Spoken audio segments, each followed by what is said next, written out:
Welcome to AIITV. I'm Christopher Kremer and you're watching India Briefing. In this program, we seek to deepen our understanding of contemporary India's triumphs and challenges. In the weeks and months to come, we'll be speaking to world experts and people involved in the struggle of building the new India. This week, our topic is new states. Should India build more and smaller states to help in its administration and development? The government has recently announced that a new state of Telangana will be created, carved out of the existing state of Andhra Pradesh. To discuss this subject, we're joined by Professor Brian Stoddart, a distinguished fellow of the Australia-India Institute and a renowned Australian scholar who's written on this subject. Brian, welcome to the program.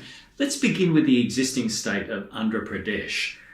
What's the history of that state? Well, Andhra Pradesh was created in 1953 and it was the first of the linguistically based states to be created in India, which was then the then government's new policy and which until very recently has dominated the way in which new states have been created. Now, the deeper history of that goes back to the later 19th century, where Andhra Pradesh was contained within what was called the old Madras Presidency. And there were three major languages in that. And the people in the Andhra region who speak Telugu wanted to drive for their own separate organisation. So from early in the 20th century, there were a lot of meetings about trying to get that up. There was a strong movement through the 30s. Again in 1947, there was a disappointment that Andhra was not created then. There was a lot more pressure, and it was created in 1953. But as well as being based on the Telugu-speaking region, it also incorporated Hyderabad, which was one of the old princely states, in fact one of the wealthiest of the old princely states, which had been taken over by the Union government in 1948 under a police action. So it was convenient to make Hyderabad the capital of the new state of Andhra Pradesh in 1953, and it's gone from then until now. Is language a good basis for the creation of states in India? Well, it was at that point, I think, but what it did was also mask some very severe economic divisions within the state of Andhra Pradesh itself. So on the coast, you had a very wealthy agricultural-based community. Abutting that was a not-so-wealthy dry country, much less irrigated, much less natural rainfall. And then, of course, the word that we now know much more about, which was Telangana, which was really up around the old princely state of Hyderabad, very dry, very arid, but with some natural resources. And through all of those regions flowed two major rivers. So the whole issue about the distribution of water resources through irrigation became a major problem. So on the one hand, you had language technically and theoretically uniting this new state, but masking some fairly severe economic differences and some fairly severe points of economic discussion about access to resources. Well, it sounds like we could create even more than one new state out of Andhra Pradesh. What about the argument that smaller states are more responsive to their people, easier to administer? I mean, I think the new state of Telangana has a population of some 35 million people. There's certainly been that ongoing argument, but in my view, that's more a justification for the action than a causation of the action, in the sense that a smaller state, by definition, you always find some sort of internal divisions within them. You're also replicating administration, you're replicating bureaucracy, you're replicating political activity and political alignments within a small state. So in a sense, you're simply taking the same set of problems but to a smaller level and trying to deal with them more locally. Now, you could certainly see that as the case, but from my point of view, what's actually happened in Andhra Pradesh has not actually been about creating organisational efficiency. It's been trying to deal with what has been an ongoing political issue, both at the state level and at the union government level, because of the connection between state politics and union political representation. How has Andhra Pradesh performed as a state? Is it one of India's better performing states? It's been a quite efficient and a quite productive and a quite successful state in a couple of particular dimensions. One is that coastal area that I mentioned a couple of minutes ago has always been one of the great agricultural production areas from India. In the mid-19th century, the British irrigated the whole area off those two major rivers, connected it market-wise to Madras, which is now Chennai down in Tamil Nadu, and created a very, very prosperous peasantry and a very, very prosperous commercial environment. On the uplands, originally Andhra Pradesh was not quite so successful because it was drier, less susceptible to good agricultural practice and so on. But through the 90s, the Chandrababu Naidu government turned Hyderabad into one of the great IT centres in the same way that Bangalore was turned into one. And we've seen that model replicated around India.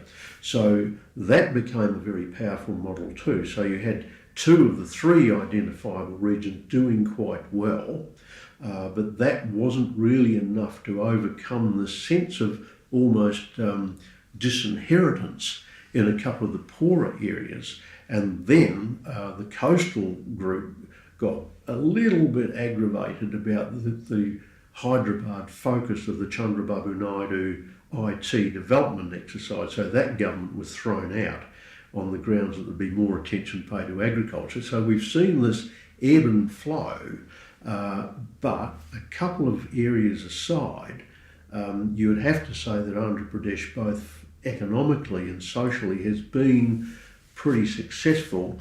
Leave aside a large slab of the Telangana region, which of course at the height of the Maoist Naxalite movement in the 60s and the 70s and into the 80s, that area was sort of on the end of the so-called red chain. Overlaying all this is the question of sharing Hyderabad. The new capital is going to be the old capital, shared between Telangana and Hyderabad. Is that going to cause problems? It's going to be problematic, I think, and in a sense already is. Now, it was always probably the most likely outcome from the moment at the late 2010 when it was announced by the union government that, yes, they were going to seriously consider Telangana. Since that point, there's been a series of demonstrations, strikes, uprisings and all kinds of activity in support of Telangana. And one of the major fears I think that the Telangana group, the pro-Telangana group had was Hyderabad should be theirs, but they always knew it was going to be a possibility that there would be a shared capital. Now, there are a couple of dimensions about that. I think that is going to be an ongoing issue for obvious reasons. It sits in the Telangana region geographically. There's never been a great deal of love between, say, the upland Hyderabadis and the lowland coastal Andhra people. There's just there hasn't been a natural historical connection, so they feel that that's an imposed burden, which is sort of still continuing the old connections, which they were trying desperately to get rid of. There's also, I think, in that a national political consideration involved as well, because as you know, the federal elections are coming up in 2014.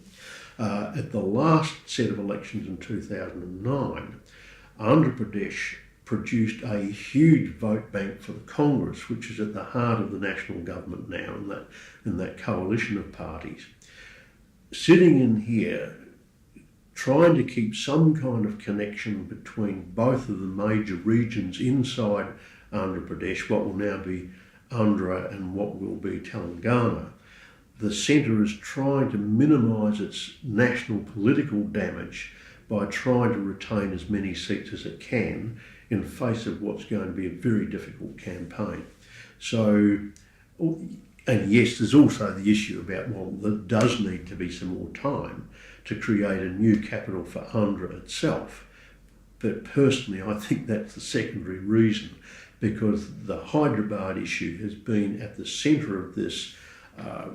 Some of the institutions in Hyderabad, like Osmania University, have really been the major sort of protagonist for the pro-Telangana movement. So I think the centre is actually it's trying to balance its bets in a way.